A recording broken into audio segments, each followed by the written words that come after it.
Kas sina teadsid, et kui kodus teha teatud väikeseid korrektuure, siis lapse kõne areng hakkab saama nagu tuult tiibadesse? Meil oli selline lugu, et me ei saanud logopeedi juurde, kuna laps ei käinud lasteaias.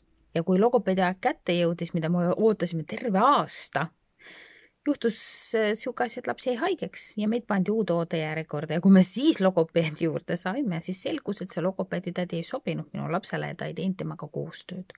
Ja siis me sattusime uude ootelisti. Ja selle ootelistis olemise jooksul ma hakkasin märkama, aga mida mina saan kodus ära teha.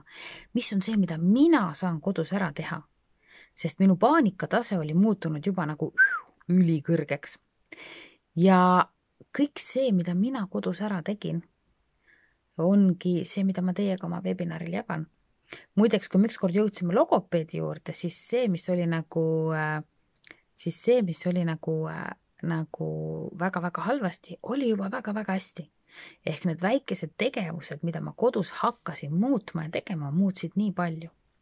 Peale selle ma panin tähele, et lapsed, kellel on olnud kõneprobleemid, et nendel on selline ka eesti keele kirjutamisega näiteks natukene raskusi.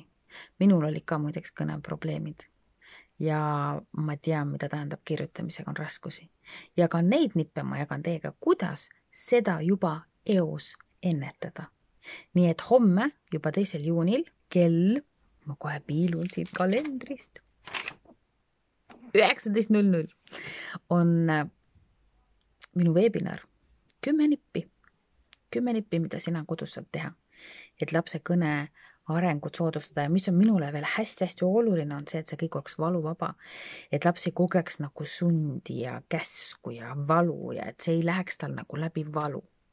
Saadad aru, see oli minu jaoks ülimalt oluline. Nii et Fienta kaudu saad sa endale osta pileti ja kohtume webinaris. Valuvaba kõne poole.